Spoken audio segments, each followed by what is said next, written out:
Assalamualaikum warahmatullahi wabarakatuh. Perkenalkan, nama saya Harana Jaya Brajana dengan NIM 24002. Di video ini saya akan menjelaskan mengenai klasifikasi penyakit jantung dan implementasi manual AN back propagation. Nah, di sini saya mewakili dari kelompok saya, yaitu kelompok 10. Ini anggotanya. Dan di sini kita langsung saja ke landasan teori dan referensi jurnal. Di sini saya mengambil dua jurnal, yaitu jurnal dari Untan ya, dan Ijodas Amikom. Ini untuk jurnalnya seperti ini. Ini untuk yang dari Untan, dan ini dari Ijodas Amikom ya. Sini untuk dari referensi jurnal tersebut saya mengambil 9 input 2 hidden layer dari Untan dan 19 input dari 2 layer hidden layer dari Amikom, dan menghasilkan 13 input 1 hidden layer dan 4 node, dan juga materi back propagation dari Untan dan ANN dari Ijodas Amikom, dan hasil implementasinya back propagation Excel manual. Dan di sini untuk target errornya kita ngambil referensi 0,001 dari Untan dan N tidak diketahui dari Ijodas Amikom, dan hasilnya 0,1 sesuai spesifikasi tugas ya. Lanjut untuk akurasi, korelasinya 0,99 dari Untan dan akurasinya 73,77% dari Ijodas, dan hasil implementasinya sebanyak 85% ya untuk data testingnya. Oke, lanjut untuk metodologi dan pre-processing ya. Di sini untuk normalisasinya, data untuk membuat sebuah normalisasi kita akan menggunakan data ya. Datanya lalu dikurangin dengan data maksimal dari satu kolom ini, lalu dibagi dengan data maksimal ya, data terbesar dari satu kolom ini yang dikurangi dengan data terkecil dari kolom ini. Oke, lanjut untuk struktur jaringan saraf tiruan. Di sini untuk mengacu pada instruksi dosis kami menetapkan arsitektur 13 ya, yaitu 13 node input seperti di sini, 13 kecuali yang target ya, dan node hidden 4 sebanyak seperti ini, Z1, Z2, Z3, Z4, dan satu bias. Dan di sini untuk nilainya ini random ya, acak gitu, di mana randomnya tidak boleh di bawah 5 dan tidak boleh di atas 0,5. Maksudnya 0,0 tidak boleh di bawah dari min 0,5 dan tidak boleh di atas dari 0,5 seperti itu. Lanjut untuk node outputnya sebanyak 1 dan learning rate-nya sebanyak 0,1. Oke, selanjutnya yaitu proses komputasi atau feed forward. Di sini untuk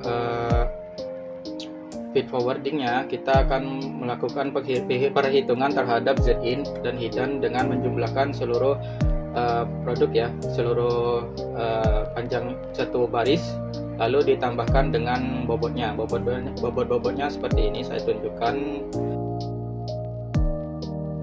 Nah, di sini untuk bobotnya seperti ini ya, satu baris di sini untuk Z1 in ya, dan Z1 outnya kita menggunakan seperti ini. Kita akan menggunakan rumus 1 dibagi 1 ditambah ST dari hasil penjumlahan di sini. Sama untuk Y outnya kita akan menggunakan penjumlahan semua data di sini yang dijumlahkan dengan bobot di sini, lalu ditambahkan dengan biasnya. Oke, selanjutnya yaitu back forward, pass, dan perbaikan bobot. Di sini pada model perbaiki dirinya dengan menghitung sinyal error ya. Sinyal error di sini yang dirambatkan mundur dengan menggunakan delta W sama dengan N kali Y kali Z out. Dan seluruh perubahan bobot delta di sini dijumlahkan untuk 80 data training sebelum diaplikasikan ke bobot pada epoch selanjutnya. Oke, di sini untuk perulangannya kurang lebih seperti ini.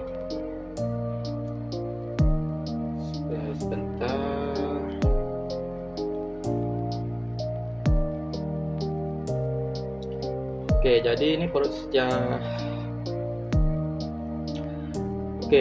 ini sebuah perulangan ya, perulangan pada epoch yang pertama atau perulangan yang pertama. Jadi di sini kita mengambil data trainingnya sebanyak 80, lalu menormalisasikannya dengan rumus yang tadi ya. Lalu setelah itu menghitung Z-in-nya dengan mengambil data dari baris yang telah dinormalisasi yang ditambah dengan bobotnya. Lalu juga setelah membuat hidden layer, kita akan mengupdate ya, membuat output layer Z, Y ya. Yang sama seperti Z-in, kita akan menambahkan semua baris, hasil baris dari outnya, setiap out dari Z, dari bobotnya, lalu ditambahkan dengan hasil tambah dari setiap bobot hidden outputnya. Lalu setelah itu kita akan membuat rumusnya ya, menghitung Y out ya dengan rumus yang sama. Lalu di sini setelah melakukan semua itu, kita akan mendapatkan nilai error dengan cara mengurangi target ya. Target dikurangi dengan hasil Y out-nya. Lalu setelah itu kita akan menghitung sinyal errornya seperti ini. Dan setelah mendapatkan sinyal error output, kita akan menghitung sinyal error hidden layer-nya. Seperti ini rumusnya.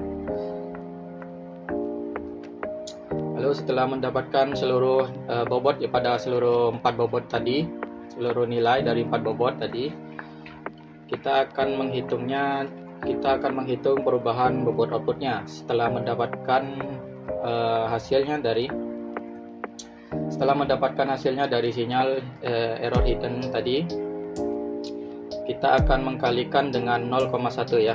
Untuk bias kita kalikan 1 di akhir. Nah, untuk setiap bobotnya kita akan kalikan dengan hasil normalisasi di awal. Oke, setelah itu kita akan menghitung perubahan bobot setiap hidden ya, setiap bobotnya ya. Ini untuk Z1 kita hitung pada setiap kolomnya ya. Ini untuk Z1, ini untuk Z2, Z3 dan Z4 di sini. Nah, setelah melakukan perhitungan tersebut, kita total semua. Ini untuk bobot output dan ini untuk hidden outputnya ada di sini untuk total pada masing-masing bobot ya. Dan di sini kita dapatkan bobot baru hiddennya. Setelah total semua akan kita tambahkan seperti ini. Lalu kita akan tambahkan juga pada bobot baru input ke hidden baru ya. Bobot baru input ke hidden ya. Seperti ini rumusnya.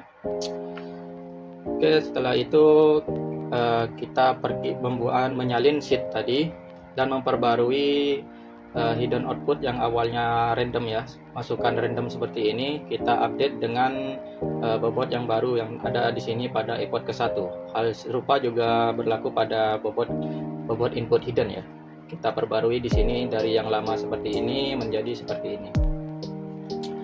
Oke, lanjut untuk analisis belajar jaringan. Jadi pada peningkatan nilai XY out menunjukkan keberhasilan model dalam menembus threshold klasifikasi sebanyak 0,5 pada perulangan ketiga mendapat sekian, pada perulangan ke-10 sekian, dan perulangan ke-15 atau waktu kami melakukan perulangan dipatok sebanyak 15 perulangan dan dapat sekian untuk hasil akhirnya.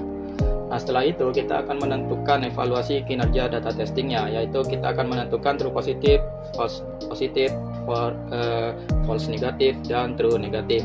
Sini saya contohkan di sini untuk implementasinya. Nah, di sini untuk penentuan true positif, true negatif, dan lain-lain.